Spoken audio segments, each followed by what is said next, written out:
Good evening, mga viewers.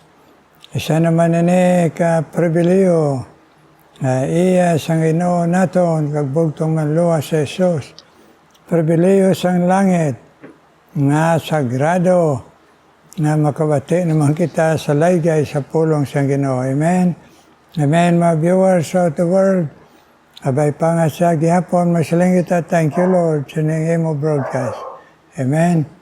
Karon magakanta naman kita sa aton theme song in times like this.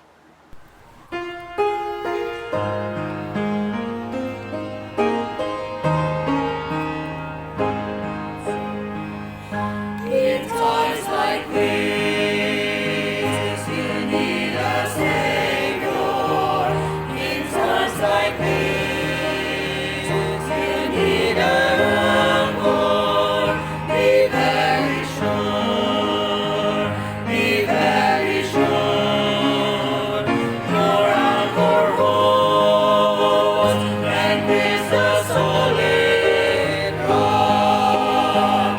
This rock is Jesus, this is the one. This rock is Jesus, the only one.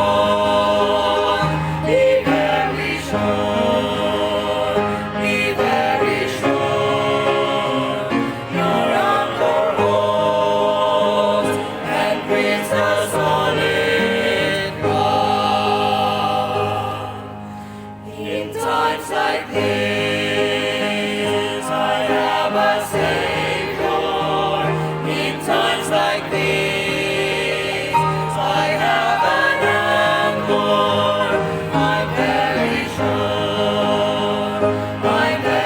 sure, my anchor holds and grips a solid rock. This rock is Jesus, this is the one. This rock is Jesus, the only one. I'm very sure, my anchor holds and grips a solid rock. Thank you. Kabay pang Ginoo magamit sina perme na ma-challenge kita to be very sure na ari si Kristo sa aton kay iya sad Christ in you, the hope of glory. Amen. Karon, isa ka pribiliyo naton na mamati naman ay Pastor Rayhong Balimor, ang missionary pastor sa Banga, Aklan, nga mag-share sa aton sa pulong sang Ginoo. Good evening sa tanan, sa aton mga suki nga nagapamati sa ning aton nga programa, Meditation of God and Prayer by Reverend Rudy Escobar. No? Salamat sa Ginoo, another wonderful day. Ko past Sunday, last Sunday is Father's Day.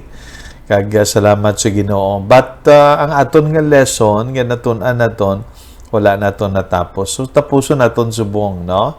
We'll finish it today o tonight. Okay, sa aton nga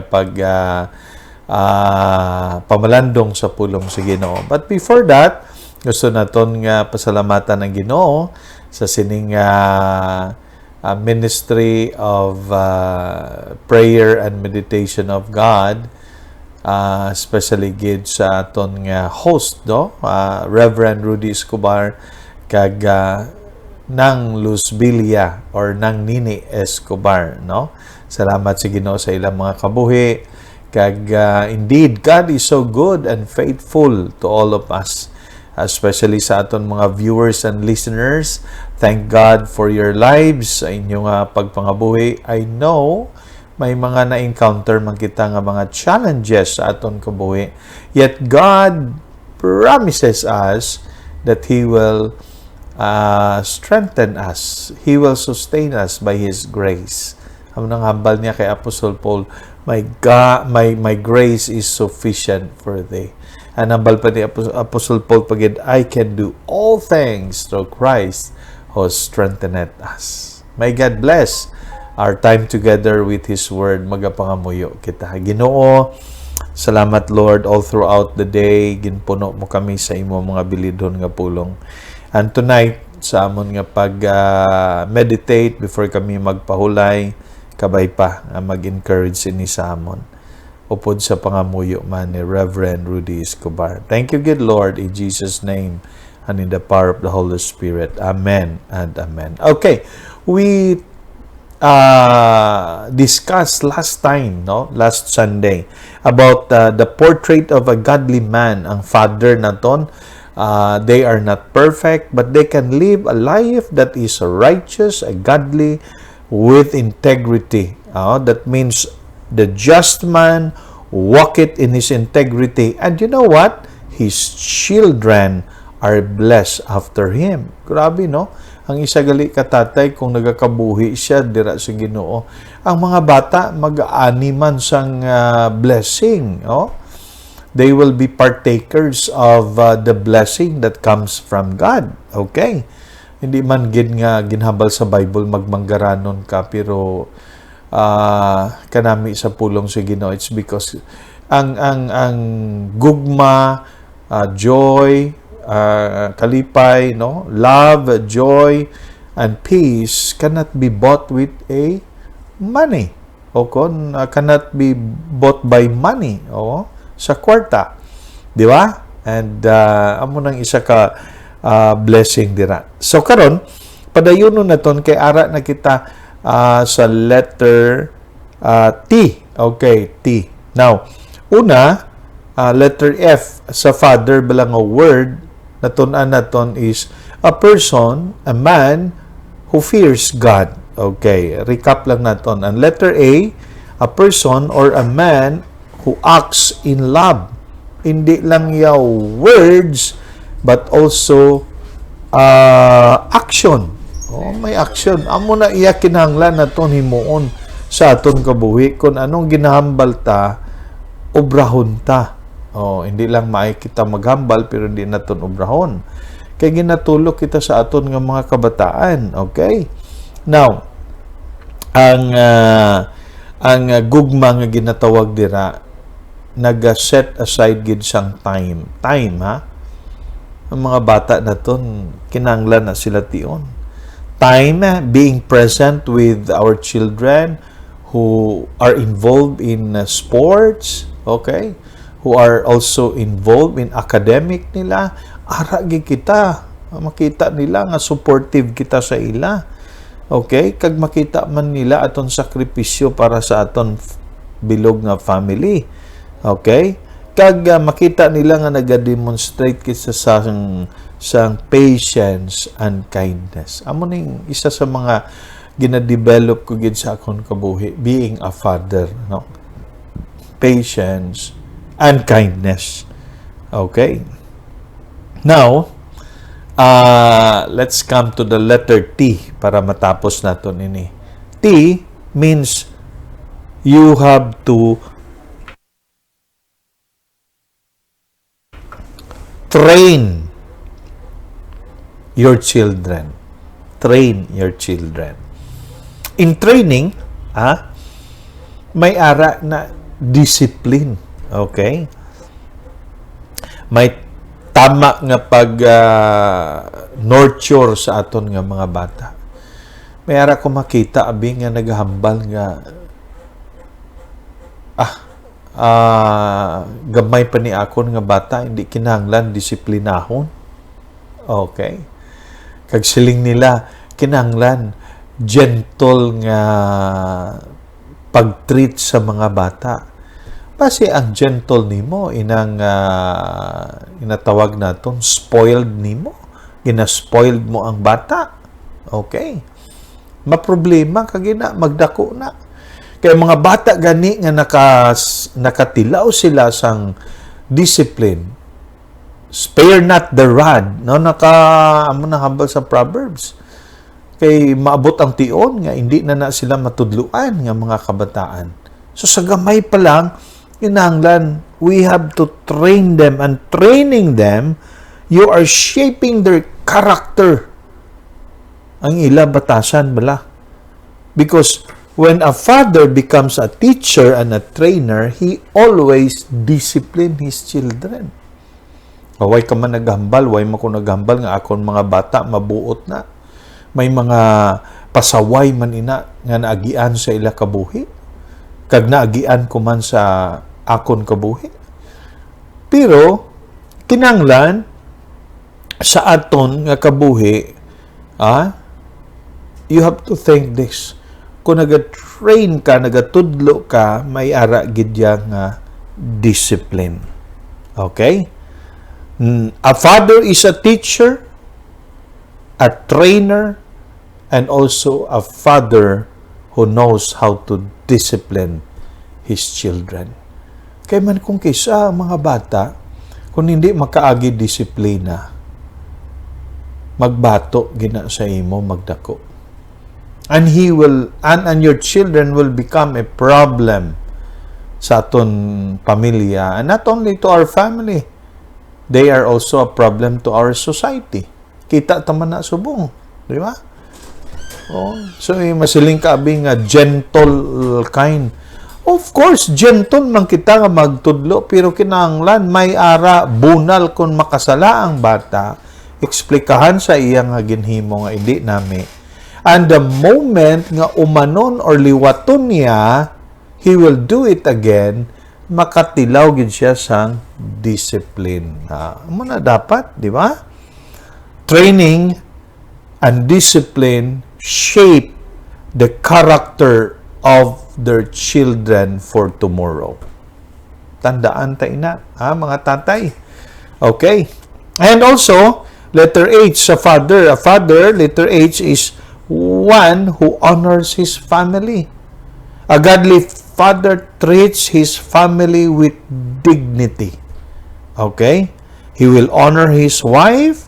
He will value his children. He loves his children and recognize that his children are blessings from God. And he builds up a culture of respect inside the home.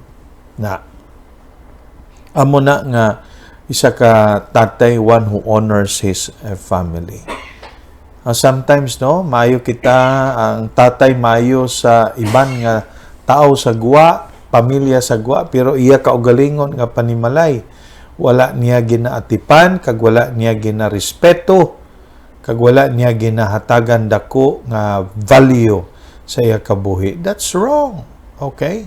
Kung anuman ang imo pagtratar sa imo pamilya, amo ka man na magtratar sa iban. Hindi nga trataron mo imo pamilya, di nami, pero maayo ka sa pamilya sang iban. That's wrong. Okay?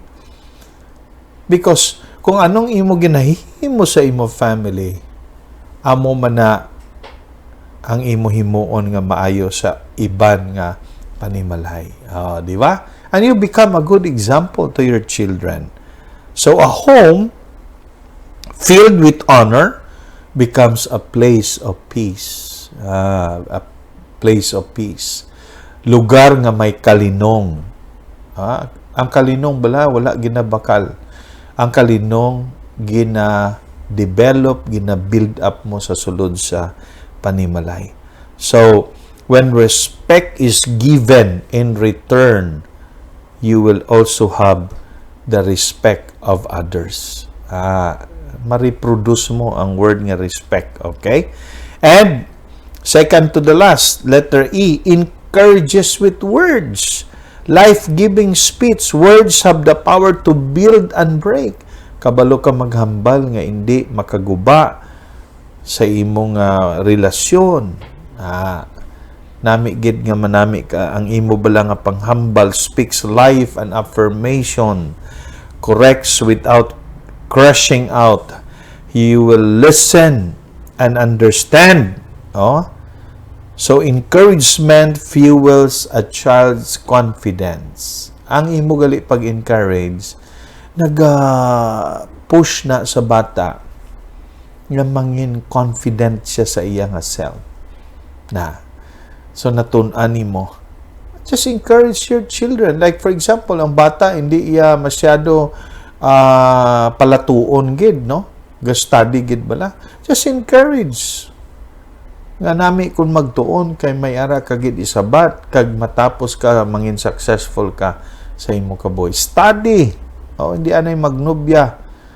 Istorya kami ni Sir Vic, no?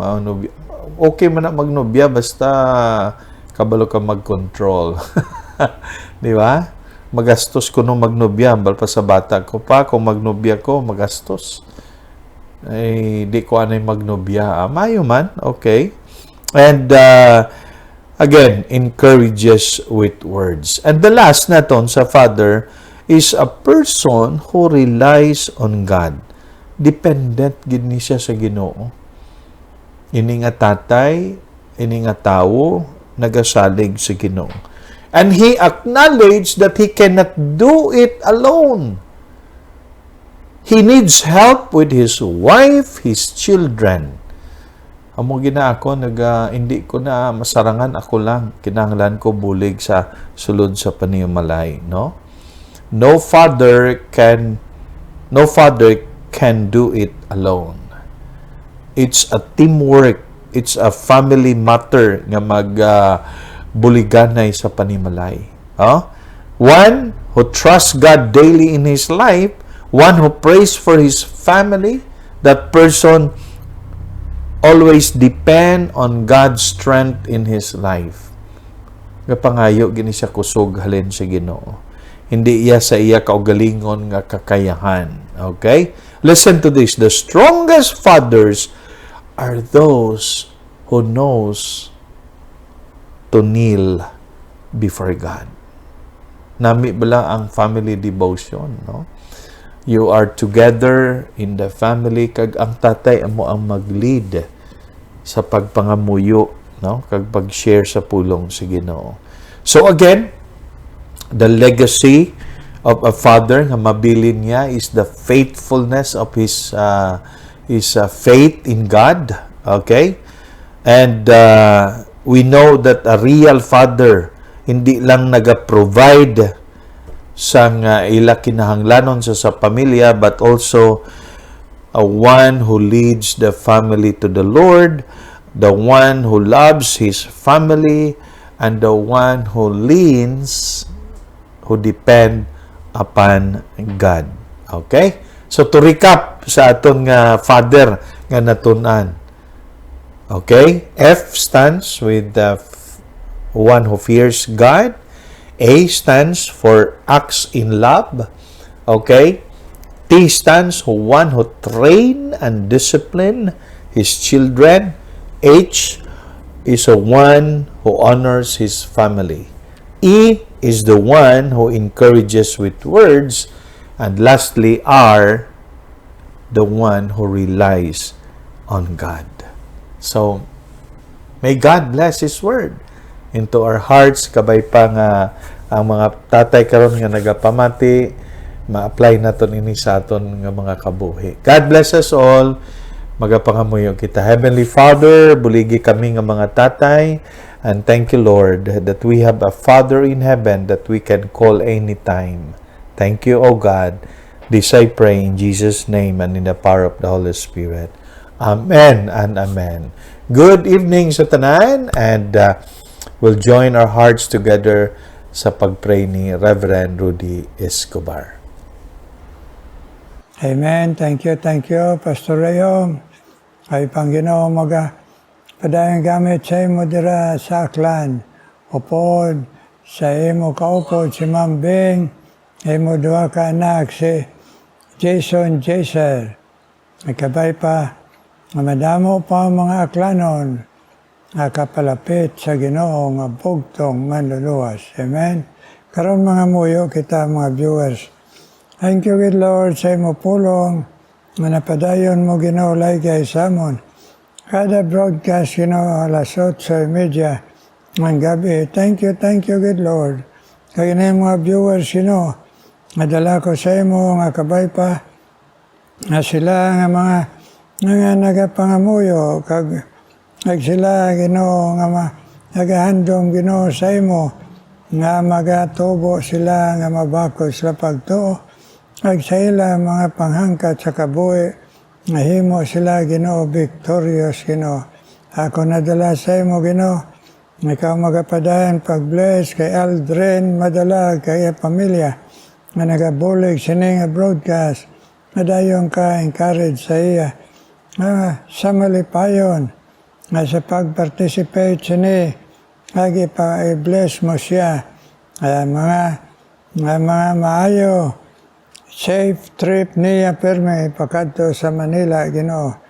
Agbisan pang iya pamilya man sa mga lawas. Aldrin Madalag bless Ginoo. Agbisan pa Ginoo si Mildred Herdon nga naga alagad sa imo ng tawag mo kabay pa sa kabakod sa lawas kag sa pagtuo ay hatag mo sa iyang pagpakamaayo Ginoo. Agbisan pa pagtuytoy siya dalanon ag sa iya mga pagbata siya pamilya kag pagtatap sa Eloy Ginoo. Please bless ang imo alagad Mildred Herdon Ginoo. Akon man nadala sa imo mga nag-aalagad sa imo, gintawag mo alagad sa imo, Astorakot, kagiya asawa sa Jocelyn, i-bless sila. Asini nga semana, biyahe sila from Chicago, akadto dere sa Pilipinas, i-bless man sila. Na may biyahe, may lawas, Ginoo kag preparahaman sa pagtuo, sa presidente niya sa Doon Seminary, Ginoo, please. Inahanglan niya ang kaalam, Ginoo, kag ang imo, Ginoo, nag-encourage sa iya sa imo kamatuoran, Pastor Akot, kag si Jocelyn Akot, Ginoo. Ikaw man mag-bless sa mga nagtugyan sa imo, magasunod, paggamit sa imo, si Dr. Chris de la Cruz, ag si Doktora Jobe Dignadise, kagiya utod si Bern Dignadise. Ay lagi no pag alad sila kaboy sa mission Ginoo sa pagdala sa imong ngalan Ginoo pinagi. Sa kaalam hatag mo sila bilang doktor Ginoo. I-bless sila Ginoo. Ay lagi no nga pag adayon sa pag-alagad sa imo sa tunga sang madamo ng mga sakripisyo, ng mga biyahe perme, bisan pa Ginoo sa ibang mga nasyon, ay Doktora Jobe Dignadise, kagiya utod si Bern. Tipigi panipdiman sila sa mga biyahe Ginoo. Ay lalawas, kag sila kinanglanon, kag sa gahom mo Ginoo, magamit sila, na mag-share sa imo, ay ara sa ila, tay puso ng imo misyon, ay share ikaw, Ginoong Hesus. Pinagi sa ila mga pasyente, Ginoo. Bless Dr. Chris de la Cruz, kag Doktora Jobe Dignadise, kag Bern Dignadise. Ikaw man magapadayan, Ginoo. At pag-bless, bisan pa, ay nida nakano sa iya padayan nga pag nagpamati si mo pulong, bisan pa si Lida Hagulina. Nabay pa, Ginoo. Sabton mong ila mga pangamuyo sa ila pamilya Elida Hagulina. Ang sineda Ginoo nakano sa iya pagka-senior citizen. Ipadayon ni sa encourage na mag-aalagad gyapon sa imo Ginoo sa nga sang limited nga iya Ginoo nga kusog sa iya lawas nida nakano. Sabtaman niya prayer sa iya Ginoo nga kabataan o Diyos. Nga kung man pangamuyo sa imo nga ikaw man mag-bless Ginoo. Ay Ezekiel Luciano Ginoo. Kag Ani Diding Luciano. Kag si Irma Luciano. Ay lagi Ginoo pagpamati si mo pulong. Kag sa ila kabay patagaan mo sila handom. Na magabugos ang ila pagtuo sa imo. Ag magapagamit sila sa imo Ginoo sila kabuhi. Ezekiel Luciano Ginoo, Ani Ginoo Diding Luciano, ag Irma Luciano. Ila pangamuyo sila pamilya i-bless man. Ang mga biyahe ni Irma Luciano sa barko, pigi panalip di man, Ginoo. Akon man ginadala padayon sa imo si Milka Sarsino, Ginoo. Kaya Ginoo, pagpangabay sa imo, ikaw gihapon mag-bless sa iya, Ginoo. Kaya pagalagad sa imo, sa iya mga handom siya kabuhi, Ginoo. Milka Sarsino, Ginoo. Agbisan pa sila ni Sam Cordero, ag ni Evangeline, Ginoo. Manuling Nicolas sa ila pag-asawahay. Adayo ni bless ang ila pag-alagad sa imo bilang asawa kag bana, Lord. Bless them as they with faithfulness in their hearts and their service to you, Lord. With Nicolas' family, Manuling and Evangeline, Lord, and bless their prayer, Lord, for their family, Lord. I pray that you will continue, Lord, to encourage them to be faithful to you, Manuling, Evangeline, Nicolas. Agbisan pa si Sam Cordero, ay Ginoo pagtrabaho dito, Ginoo, sa Amerika. Padumdum siya pirmi sa imo, pasunod, pakabuhi sa imo. Ay mga pangamuyo, Ginoo, sabton mo, sunod, sa kamanggaran si mo bugay, nga magasunod, magakabuhi sa imo, nga matugyan niya ang iya trabaho sa imo, Sam Cordero, Ginoo. Yes, Lord, hear our prayer, Lord. Hear our prayer. In Jesus' name we pray. Amen, amen, amen. Amen, amen, mga viewers. Thank you, God, pag pinangamuyo ay amo nga mga naghalad sa inyo kaboy, magpagamit sa Ginoo. God bless you. Ay karoon mamati kita sa special number.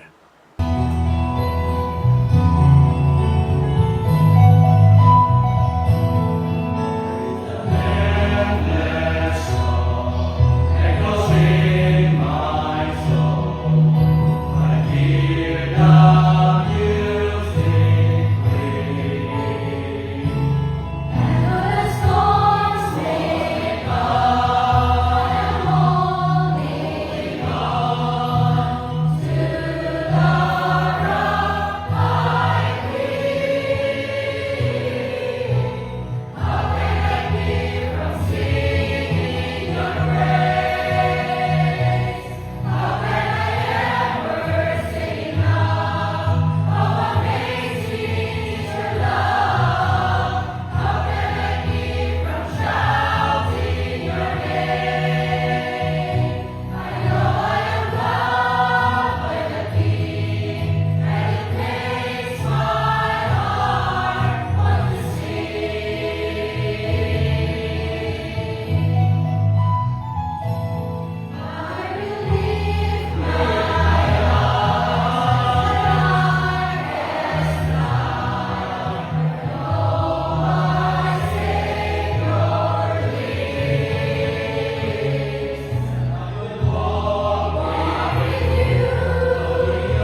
Thank you, thank you. God bless you.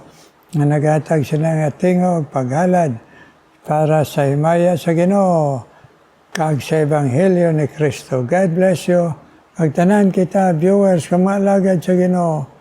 May the Lord be gracious upon us and bless us. Amen and amen.